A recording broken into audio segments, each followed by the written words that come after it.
ইযা সালাহাত সালাহাল জাসাদু কুল্লুহু ওয়া ইযা ফাসাদাত ফাসাদাল জাসাদু কুল্লুহু আলা ওয়া হিয়াল কলব।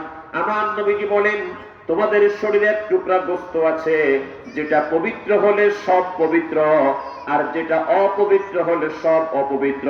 অর্থাৎ মানুষের কাল্ব যদি পবিত্র হয় গোটা দেহ পবিত্র, কাল্ব যদি অপবিত্র হয় নাপাক হয় সারা দেহ নাপাক, তাহলে গোটা শরীরের মধ্যে রাজধানীর নাম হলো কাল্ব। রাজধানীর নাম কি? কাল্ব। আমার নবীজি বলছেন, ইন্নাশ শাইতানা জাসিমুন আলা কলবি বনি আদম। এজন্য শয়তান ক্যাপিটাল অফ হিউম্যান বডি, মানুষের মূল যেটা রাজধানী, শরীরের রাজধানী, ওই কালবটাকে দখল করতে চায়, ওটাতে হাঁটু গেড়ে বসে থাকে। তাহলে শয়তান যদি কালবের মধ্যে থাকে, গোটা দেহটা শয়তানের আয়ত্তে চলে আসে।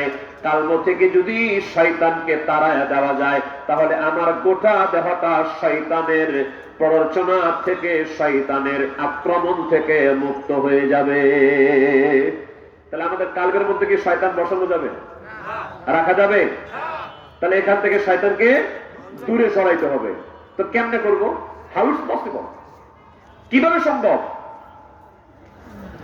এজন্য আমার দয়াল নবী রাসূল করিম সাল্লাল্লাহু আলাইহি ওয়াসাল্লাম বলেন, শয়তান যেহেতু মানুষের কালবে হাঁটু গেড়ে বসে থাকে, যতক্ষণ মানুষ আল্লাহর জিকির করে ততক্ষণ শয়তান আর তার কালবে থাকতে পারে না। যখন মানুষ আল্লাহর জিকির থেকে গাফেল হয়ে যায়, শয়তান তখন কালবে আবার ওয়াসওয়াসা দেয়। তাহলে শয়তানকে তাড়াইতে হলে এই কালবের মধ্যে জিকির থাকতে হবে কার? আল্লাহ। আর জোরে বলেন কার? আল্লাহ। আল্লাহ। যদি জিকির না থাকে, আমার নবীজি বলছেন ওয়াসওয়াসা আবার শয়তান দিবে। তাহলে স্থায়ীভাবে পার্মানেন্টলি এই কালবের মধ্যে জিকির যেন থাকে, ওই বিদ্যা আমাদেরকে শিখতে হবে।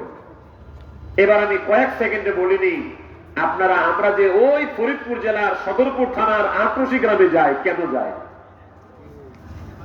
ফরিদপুর জেলার সদরপুর থানার আটরশি গ্রামে অবস্থিত বিশ্ব জাকের মন্দিরে কেন যায়? শোনেন, ওই বিশ্ব জাকের মন্দিরের মুর্শিদ খাজা বাবা ফরিদপুরি বিশ্ব জাকের মন্দিরের পীর ওই বিদ্যা শিক্ষা দেন, ওই ট্রেনিং শিক্ষা দেন, যে বিদ্যা অর্জন করলে এই কালবের মধ্যে আল্লাহর জিকির জারি হয়, কালবের মধ্যে আল্লাহর জিকির পয়দা হয়। যে কালবের মধ্যে আল্লাহর জিকির থাকে, ওই কালবের মধ্যে শয়তান থাকতে পারে না।